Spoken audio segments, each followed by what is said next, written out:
Bonjour, je viens pour te livrer un nouveau message de la part de l'Éternel.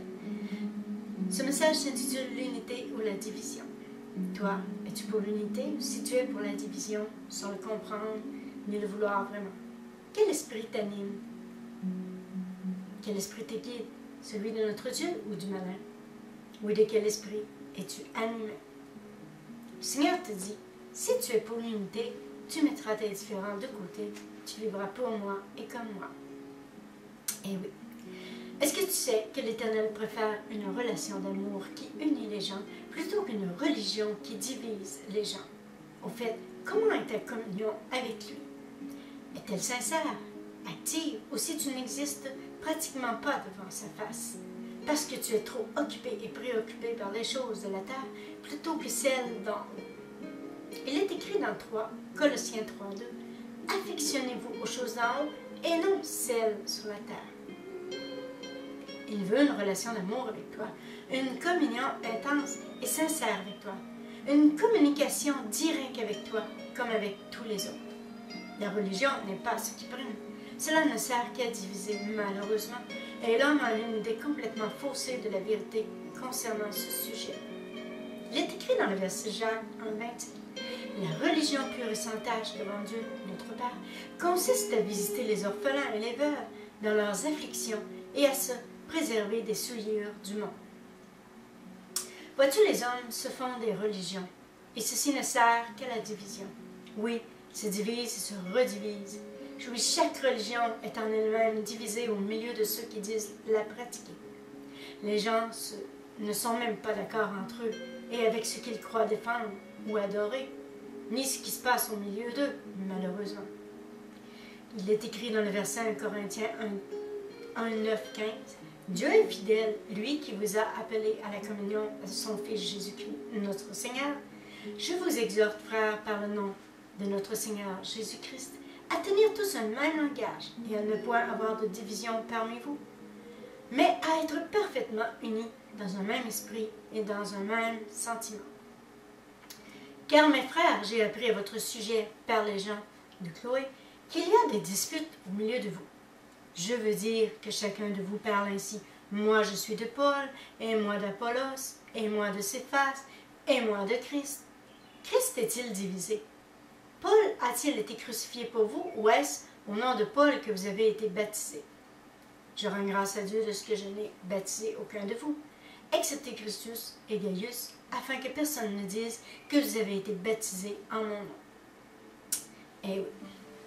Toi, es-tu dans une religion quelconque, ou si tu as une communion, une relation d'amour sincère avec ton Dieu? Là, je ne dis pas que ce que tu vis est mal, ou encore de quitter ta communauté. Non, loin de là.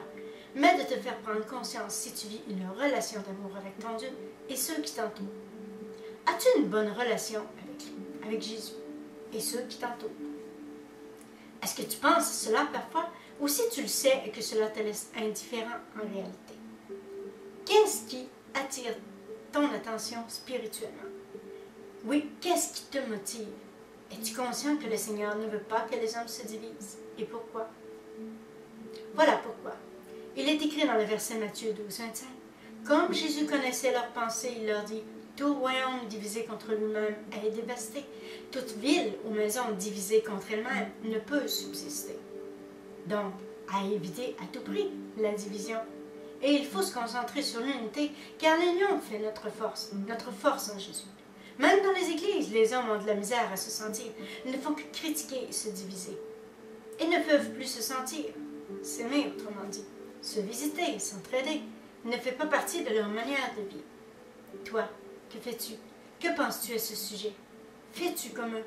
Que fais-tu au milieu de ce monde? Vis-tu pour Jésus et comme Jésus le demande à tous?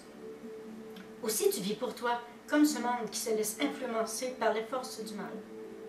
Satan sait très bien que si on se divise, il est vainqueur sur nous. Vis-tu comme ce monde qui se divise, ou si tu es pour l'unité, pour t'unir avec d'autres et conserver ce lien d'amour coûte que coûte? Est-ce que tu cherches à t'unir? Est-ce que tu fais tout pour réunir ceux qui sont instables et désunis, ceux qui sont insatisfaits et désorientés, perdus et mal enseignés concernant tout ce qui se passe? Que fais-tu et qui t'incite à faire ce que tu fais? Si c'est bien, Jésus en est-il l'auteur, ou si tu fais le mal comme tant d'autres? Si c'est le cas, alors Satan et ses démons t'influencent toi aussi. Ne dénigre pas cette vérité, car en réalité, tu ne connais pas ce que ce monde spirituel te cache, sauf si l'Éternel te le révèle. Là, tu peux comprendre. Écoute, ils ne sont pas disparus, tous ces démons. S'ils existaient du temps où Jésus est venu sur terre, alors tous ces démons, ils existent encore. Sinon, pourquoi les hommes se font des peurs à ce sujet, même dans les films d'horreur? Et dire que dans la télévision, il n'y a que du mensonge. Ils laissent croire aux hommes que ceux-ci sont plus puissants qu'eux, et que dans le fond, savent inconsciemment que oui, ils existent, mais ceux qui sont en Jésus sont plus forts qu'eux spirituellement, plus forts que les démons, en vérité. Oui, en vérité, la télévision n'est qu'une boîte à mensonges. N'oublie pas ça. Tout est spirituel en réalité, dans le quotidien, et chacun doit affronter certains démons. Sache que l'Éternel voit tout. Il sait que certains cherchent à unir coûte que coûte, mais encore là, ils ont de préférence et rejettent certaines personnes, sans savoir qui ils sont et ce qu'ils font dans la vie. Et même si certains savent, ils font de même que ceux qui font le mal. Si tu dis blanc comme eux, ils sont ravis. Si tu dis noir alors que c'est blanc pour eux, tu seras rejeté, critiqué et même condamné. Si tu as plus de popularité et d'amour qu'eux, tu seras rejeté. Si tu vis d'amour, tu seras condamné. Car ils ne supportent pas de voir des gens qui ont plus d'onction qu'eux, plus d'expérience qu'eux, qui ont plus qu'eux, et peu importe ce qu'ils sont, qu'ils ont de plus. Oui, il faut briser ce cercle vicieux de la division, et concernant la solitude que cela entraîne. Car chacun veut se retrouver seul dans son coin, évitant à tout prix d'être blessé, critiqué et persécuté, tandis que d'autres les repoussent dans leur coin. Il faut se réunir, faire asseoir à la table de l'amour tous ceux qui fuient, tous ceux qui sont rejetés et condamnés injustement, ou même avec raison. Il est écrit dans le verset 1 Pierre 2,9 « Car c'est une grâce de supporter des afflictions par motif de conscience envers Dieu quand on souffre injustement. » Être en Jésus, ce n'est pas un club privé, comme il m'a expliqué, mais plusieurs semblent l'ignorer. Ce n'est pas une secte non plus. Non, ce n'est pas privé et ni un club où tu as besoin d'être membre de ceux qui en font partie. Être en Jésus, c'est accepter tous ceux qui veulent y entrer. C'est laisser entrer dans ce royaume d'amour tous ceux qui veulent y entrer d'eux-mêmes ou sur invitation au nom de Jésus. Mais malheureusement, certains osent rejeter certaines personnes et parfois à leur insu, et leur tournent le dos et les refusent par leur dire et leur agissement, par leurs paroles. Oui, ils laissent croire devant les autres qu'ils sont les bienvenus, alors que c'est faux. Il est écrit dans le verset Matthieu 23, 12, 15, « Quiconque s'élèvera sera abaissé, quiconque s'abaissera sera élevé. » Malheur à vous, scribes et pharisiens, hypocrites, parce que vous fermez aux hommes le royaume des cieux, vous n'y entrez pas vous-même, et vous n'y laissez pas entrer ceux qui veulent entrer. Malheur à vous, scribes et pharisiens, hypocrites, parce que vous dévorez les maisons des veuves, que vous faites pour l'apparence de longues prières, cause de cela vous serez jugés plus sévèrement. Malheur à vous, scribes et pharisiens hypocrites, parce que vous courez la mer et la terre pour faire un prosélyte, et quand il est devenu, vous en faites un fils de la géhenne, 2 fois plus que vous. Ce n'est pas moi qui le dis, mais la Bible.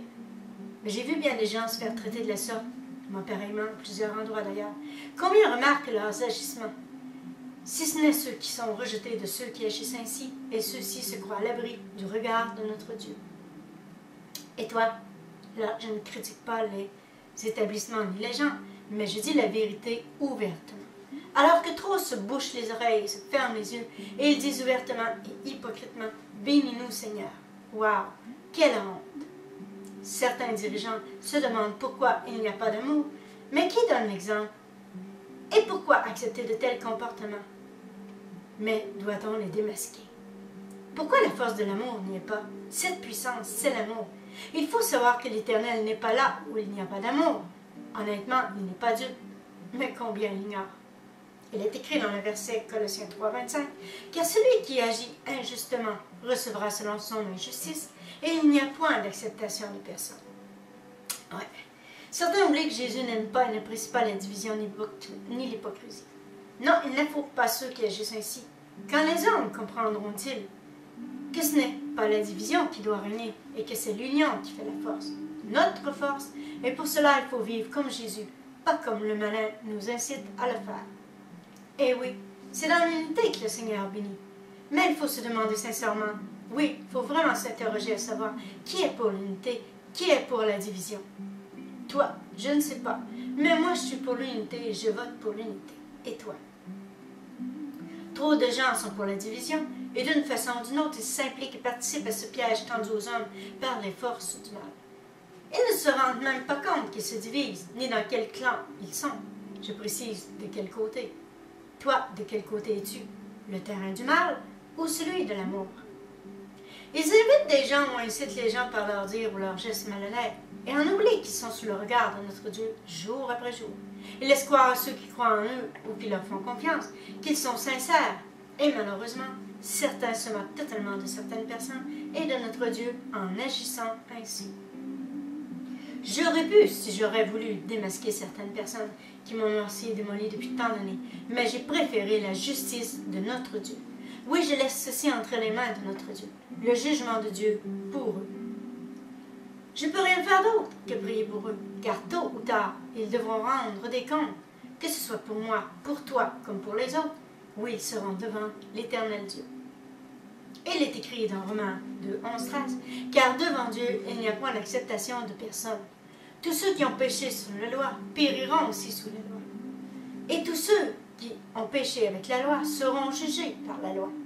Ce ne sont pas, en effet, ceux qui écoutent la loi qui sont justes devant Dieu, mais ce sont ceux qui la mettent en pratique qui seront justifiés.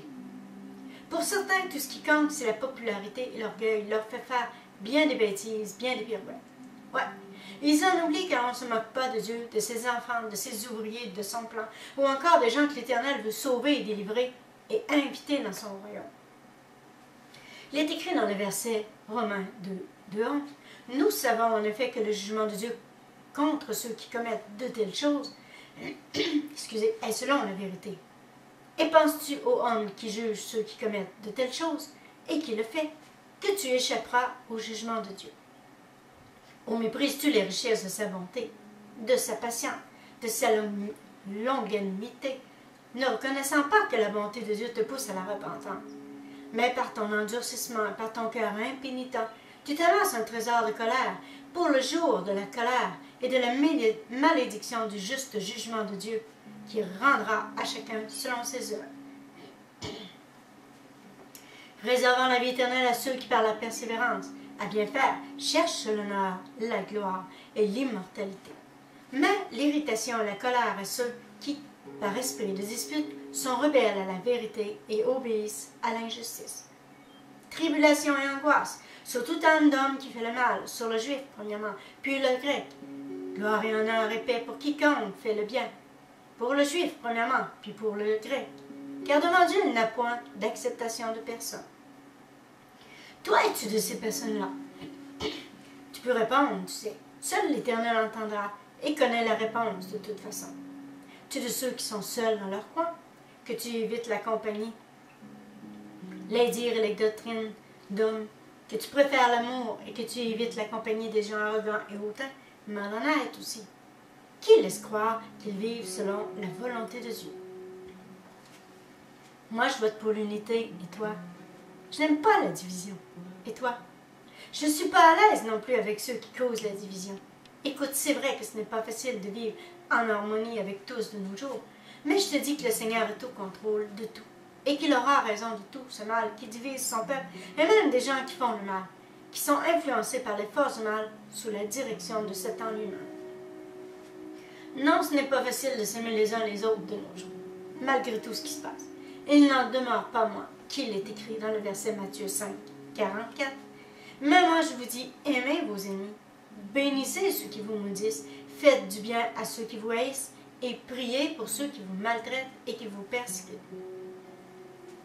Alors je te conseille de suivre les conseils et les ordres de l'Éternel, pas de faire le contraire, sinon tu divises toi aussi et tu vas aussi à l'encontre de la volonté de Dieu. Je te dis aussi de ne pas faire et dire selon le malin, et de ne pas suivre les hommes de ce monde, car tu seras jugé de la même manière qu'eux. Il est écrit dans Jacques 5,9 « Ne vous plaignez pas les uns des autres, frères, afin que vous ne soyez pas jugés. Voici le juge est à la porte. Oui, tu dois sortir de ce monde pour te laisser transformer. » Il est écrit dans le verset Jérémie 51,45 « Sortez du milieu d'elle, mon peuple, et que chacun sauve sa vie en échappant à la colère ardente de l'Éternel. » Si les gens font tout pour la division, toi, as-tu pour mission et comme devoir de faire tout pour l'union en Jésus? Oui, si c'est Jésus qui doit régner dans ta vie, dans tes dires et tes actions, non le malin, car il veut régner par la division. Ainsi, il est vainqueur dans les cœurs, dans leur vie. Puis écoute mon conseil. Laisse l'Éternel s'occuper de tout, et toi, occupe-toi de tes pensées, de tes dires et tes actions. Ne fais pas comme eux, ne rends pas le mal pour le mal. Ne les juge pas non plus, car l'Éternel est seul juge. Il est écrit dans le verset, Psaume 75, 7, « Mais Dieu, celui qui juge, il abaisse l'un et il élève l'autre. Viendra rétablir ses enfants et les unir. Oui, il a commencé une œuvre merveilleuse sur terre et écoute ce qui vient pour son peuple et les hommes de ce monde. » Il est écrit dans le verset Matthieu 25, 32, « Toutes les nations seront assemblées devant lui.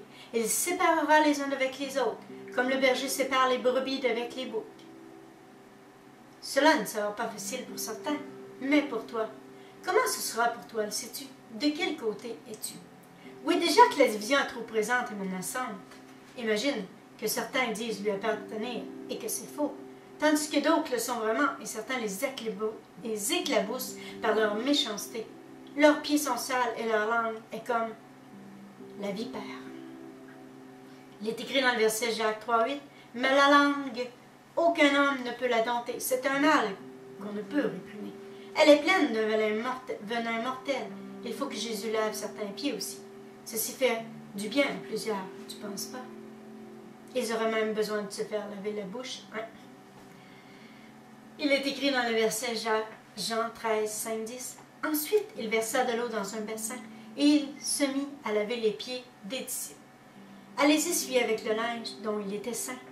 Il vint donc à Simon-Pierre et Pierre lui dit « Toi, Seigneur, tu me laves les pieds. » Jésus lui répondit « Ce que je fais, tu ne le comprends pas maintenant, mais tu le comprendras bientôt. » Pierre lui dit « Non, jamais tu ne me laveras les pieds. » Jésus lui répondit « Si je ne te lave, tu n'auras point de part avec moi. » Simon-Pierre lui dit « Seigneur, non seulement les pieds, mais encore la main et la tête. » Jésus lui dit « Celui qui est lavé n'a besoin que de se laver les pieds pour être entièrement pur. Et pour être pur, mais non pas tous. » Oui, ça va pas bien présentement pour certains, mais cela risque d'être pire encore bientôt pour d'autres. Imagine l'avenir de ces gens-là. Il est écrit dans le verset Jean 25, « Quiconque ne fut pas trouvé inscrit dans le livre de vie fut jeté dans l'étang de feu. » Wow! Si toi tu es pour l'unité, alors prends courage et garde les yeux fixés sur Jésus. Il revient bientôt. Le Seigneur voit les cœurs et il sait qu'il doit aider son peuple, afin de ne pas ressembler ni vivre comme les hommes du monde, qui refusent Jésus dans leur vie, qu'il doit réprimander aussi ceux qui suivent l'exemple du malin. Toi, tu dois choisir maintenant ton côté, Jésus ou le malin. Range-toi du côté de Jésus, fais pas la guerre à ceux qui te font la guerre, ceux qui te persécutent et te ridiculisent. Car il est écrit dans le verset 1 Thessaloniciens 5,15 « Prenez garde que personne ne rende à autrui le mal pour le mal, mais poursuivez toujours le bien, soit entre vous, soit envers tous. » Je sais que c'est pas facile. Oui, je sais ce que c'est. Moi aussi. Nous aussi, on a eu notre part, moi et ma famille, et le rejet nous en a fait voir de toutes les couleurs. Mais il ne faut jamais garder rancune à ces gens-là, et il faut laisser l'Éternel s'occuper des méchants, de tous ceux qui font le mal en parole, en action et en pensée. C'est pire pour eux, car ils ne semblent pas voir leur cœur, ni connaître la volonté de Dieu. Il ne faut jamais écouter ce que la méchanceté désire nous dire. Il est écrit dans le verset Hébreux 12, 15, « Veillez à ce que nul ne se prive de la grâce de Dieu, à ce qu'aucune racine d'amertume poussant des rejetons ne produise du trouble, que plusieurs n'en soient affectés. » Toi, as-tu des racines d'amertume en toi? Si tu vis de la division, oui, tu en as. Et si tel est le cas, demande à l'Éternel de te libérer de ce mal, de ce piège. Et demande-lui pardon aussi d'avoir participé à la division d'une façon ou d'une autre, peu importe avec qui, l'endroit, les gens et même la raison de cette division. Je veux te rassurer, l'Éternel nous unira tous. C'est sa promesse. Il a promis de venir nous aider son peuple aussi. Il n'a pas dit que nous étions foutus, perdus, que ceci resterait ici. Non, il a dit et promis, donc il faut s'attendre à lui et à être délivré de ce mal concernant ce manque d'amour. Il a dit que le diable nous laisserait tranquilles, que c'est lui qui périrait et pas nous. Son règne achève à 7 ans. Le crois-tu? Il est écrit dans le verset Jacques 4, 7, 8. Soumettez-vous donc à Dieu, résistez au diable, fuira loin de vous. Approchez-vous de Dieu, s'approchera de vous. Nettoyez vos mains, pécheurs, purifiez vos cœurs, hommes irrésolus. Oui, crois-tu cela? Si oui, alors commence dès maintenant à donner l'exemple. Tu n'aimes pas ce qui se passe dans ton entourage, ni dans ton église, dans ta famille, tes amis. Jésus n'a pas dit d'abandonner, de te retirer et de baisser les bras, ni de faire le mal autour de toi. Il a dit de s'abandonner à lui, oui, s'abandonner à Jésus, pour être vainqueur sur le mal, sur le malin. Il n'a pas dit de te diviser, de critiquer, rabaisser ceux qui provoquent la division, ainsi que de se haïr. D'haïr les loups qui se sont introduits dans la bergerie non plus. Laisse le Seigneur s'arranger avec tout cela. De toute façon, c'est presque réglé. L'Éternel n'aime pas les loups non plus, ni la division. Écoute bien ces 2 versets encourageants pour ceux qui veulent vivre avec Jésus. Il est écrit dans Jean 10, 16. J'ai encore d'autres brebis qui ne sont pas de cette bergerie. C'est là qu'il faut que je les amène. Elles entendront ma voix. Il y aura un seul troupeau, un seul berger. Il est écrit aussi dans le verset Acte 20, 29. Je sais qu'il s'introduira parmi vous, après mon départ, des loups cruels qui n'épargneront pas le troupeau. Il a dit aussi comme recommandation, priez pour vos ennemis. Alors ceci s'adresse à tous. Oui, prie pour que cela rentre dans l'ordre et dépose entre les mains de Jésus ton problème et le leur. Fais attention à tes pensées. Prie, demande l'aide de Jésus. Demande-lui de venir aider ceux qui ne savent pas ce qu'ils font. Il est écrit dans le verset Matthieu 5, 44. Mais moi je vous dis, aimez vos ennemis, bénissez ceux qui vous maudissent, faites du bien à ceux qui vous haïssent, priez pour ceux qui vous maltraitent et qui vous persécutent. Certains ne savent vraiment pas ce qu'ils disent ni ce qu'ils font. Ou s'ils le savent, ils tombent dans des pièges qui leur sont impossibles à ressortir par la suite. Dis-toi que de fuir ne t'aide pas non plus. Ce n'est pas une raison pour abandonner et baisser les bras, te tenir loin de ceux qui veulent vivre d'amour. Car c'est ensemble qu'on peut prier et lutter contre ce mal, le manque d'amour qui cause la division. Oui, il faut se donner la main, quoique Jésus réglera le problème définitivement. Mais toi, y crois-tu? Petit à petit, les hommes se laissent entraîner par le malin à vivre de la méchanceté et causant la division. Non, vivre dans l'amour, la paix, la joie, ce qui renforce l'unité. De jour en jour, les commérages gagnent du terrain et la colère gronde dans les cœurs. Mais qui s'en soucie vraiment? Qui veut que cela change? Toi, veux-tu voir des changements? Examine ton cœur. Si tu fais partie de ceux qui causent la division, demande à l'Éternel de t'aider. Demande-lui pardon aussi. Si tu préfères l'unité et que tu ne sais pas quoi faire, confie cela à l'Éternel. Il est le seul qui peut et veut t'aider, et même les aider par la prière. Ne va pas trop vite avec tes pensées. Ne critique surtout pas. Ce serait mal faire aussi. Ne te fais pas et ne garde pas en toi des idées préconçues, car tu ne sais pas quand l'Éternel agira pour toi et autour de toi pour régler tout ça. Reçois ce conseil de Jésus, car il est écrit dans le verset 1 Thessaloniciens 5,16, « Priez sans cesse ». Sûrement que ceci est important et obligatoire en tout temps.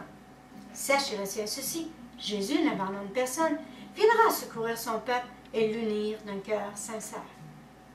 Il est écrit dans le verset Ézéchiel 36-26, « Je vous donnerai un cœur nouveau, je mettrai en vous un esprit nouveau, j'ôterai de votre corps le cœur de pierre et je vous donnerai un cœur de chair. » Oui, et il commencera par son peuple. Alors toi, commence par ton cœur et laisse-le s'occuper des autres. Il est écrit dans le verset 1 Pierre 4, 17, « car c'est le moment où le jugement va commencer par la maison de Dieu. Or, si c'est par nous qu'il commence, quelle sera la fin de ceux qui n'obéissent pas à l'évangile de Dieu? Désolé si cela t'offusque, mais dis-toi que ceci est écrit dans la Bible. Sache aussi que si ceci est écrit, que cela reflète la réalité de nos jours. Alors fais comme le Seigneur te dit, car il est la vérité. Je te fais connaître la vérité, afin de mieux voir la réalité aussi en son nom. J'insiste pour te dire ceci. Laisse-le te changer, te transformer à son image. Laisse-le aussi s'occuper des autres et occupe-toi de toi, d'être comme il te veut. C'est important. Si chacun était à sa place, tout irait mieux. De vouloir en faire trop n'est jamais bon, et de faire comme les autres non plus. De le faire le ménage en toi, c'est ce qu'il y a de mieux à faire pour toi, et vraiment ce que tu as de mieux à faire pour le moment. Le reste suivra en dessous. Moi, je te dis aussi, vaut mieux veiller sur tes pensées et sur tes voies que de te laisser aller et surprendre par l'Éternel, en pleine action de faire le mal en toi et autour de toi. Il voit tout et ne récompense pas les menteurs, les hypocrites, les fauteurs de troubles. Il bénit celui qui fait le bien. Il est écrit dans le verset 1 Pierre 2,19 « Car c'est une grâce que de supporter des afflictions par motif de conscience envers Dieu quand on souffre injustement. » Veux-tu être béni ou péni par notre Dieu? Il est écrit dans le verset Jacques 4,6 « Il accorde au contraire une grâce plus excellente. C'est pourquoi l'Écriture dit « Dieu résiste aux orgueilleux, mais il fait grâce aux hommes. » Si tu veux être béni, alors laisse tout entre ses mains. Ne te range surtout pas du côté des méchants, tu serais perdant. Jésus revient bientôt, que tu le saches ou non, que tu le crois ou non. Te surprendra-t-il à aimer ou à haïr, à faire le bien ou le mal, à unir ou à désunir? Il est écrit dans le verset Apocalypse 22,12 « Voici je viens bientôt et ma rétribution est avec moi pour rendre chacun selon ce qu'est son œuvre. » Écoute maintenant ce qu'il te dit aujourd'hui. Parole de l'Éternel. Combien veulent l'unité, combien se divisent?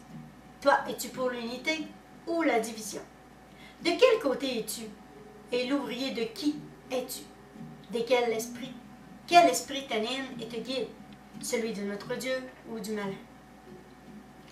Me sers-tu ou si tu sers tes principes, tes idéaux? Tes idées passent avant les miennes ou si tu es avec moi dans ce combat spirituel? Qui es-tu et pour qui travailles-tu en ce moment? Si c'est pour moi, aime. Travaille dans le même sens que moi, pas l'inverse. Ne fais pas le contraire. Je te demande d'aimer et ne choisis pas juste ceux que tu désires, mais aime tous ceux qui t'entourent. T'est-il déjà arrivé de rejeter, de critiquer, de condamner celui que j'aime, celui que j'appelle, que j'utilise? Pourquoi travailles-tu en ce monde? Et que fais-tu de bien? Sais-tu si tu fais le bien? Sais-tu si tu fais le mal à l'insu des gens? Vois-tu, moi je sais tout, je vois tout, je vois ton cœur, et je te dis repens-toi si c'est ton cas. Je suis juste pour pardonner, mais détourne-toi de tes mauvaises voies. Viens et suis-moi sincèrement pour servir pour ma cause, non ta cause, pour défendre mon royaume, non celui de Satan. Il est le mal, je suis l'amour, et j'accueille tous ceux qui veulent vivre d'amour. À toi de voir de quel côté tu es, et qui tu veux servir, moi ou le malin. Je t'aime. Je n'aime pas ce que tu fais si tu vas à l'encontre de ma volonté. Va sur ce chemin en marchant selon ma volonté et travaille dans le même sens que moi, pour l'unité et non la division. Je t'aime, pense-y et aime-toi aussi en mon nom. Je te bénirai. Voici un autre message que notre Dieu te donne. Parole de l'Éternel. Voilà la vérité.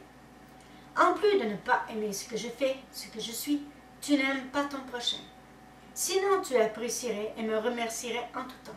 Tu prendras la vie comme elle vient, et surtout un jour à la fois. Pourquoi veux-tu faire ce que je n'attends pas de toi, et ne fais-tu pas ce que j'attends de toi? Tu fais tout le contraire et tu te demandes pourquoi tu es malheureux. Tu es malheureux parce que tu le veux. Je te demande juste d'apprécier les bons moments, cela t'aidera à apprécier la vie. Ainsi, les mauvaises émotions, les mauvais moments ne dureront pas. Tu crois que je ne sais pas que tu es malheureux? Tu crois que je ne le vois pas?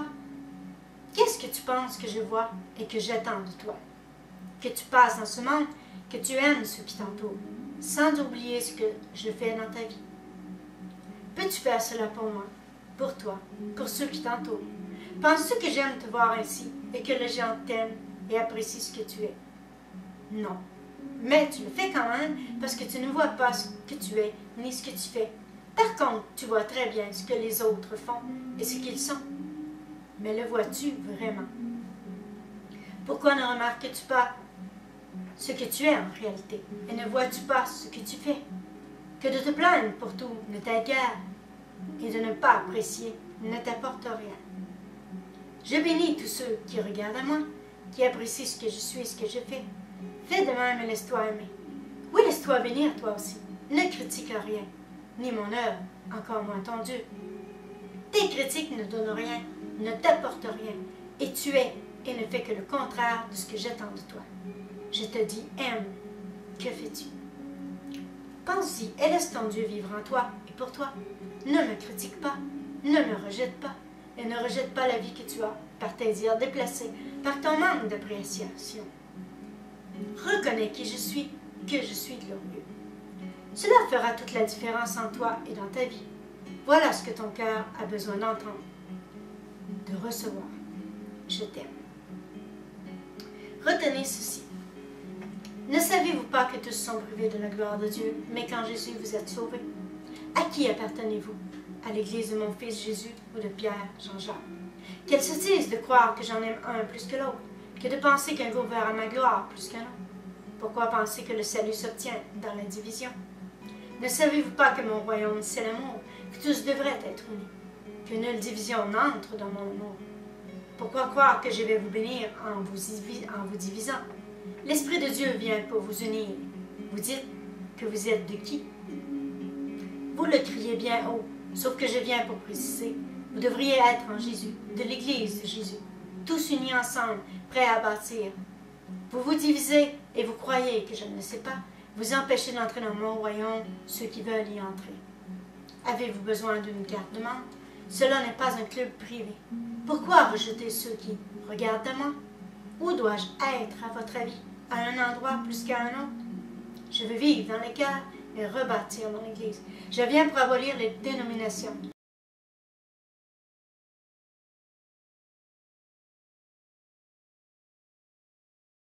Unir tous mes enfants. Ne rejetez personne, car celui que vous rejetez, moi je ne le rejette pas. Ce que vous faites aux plus petits d'entre vous, c'est à moi que vous le faites. Cessez les divisions, cela ne vient pas de mon esprit. Pour qui travaillez-vous? Qui servez-vous? Le maître de l'amour ou du mal? Alors unissez-vous en une seule famille. Vous ne m'êtes d'aucune utilité à vous diviser. Je vous veux unis.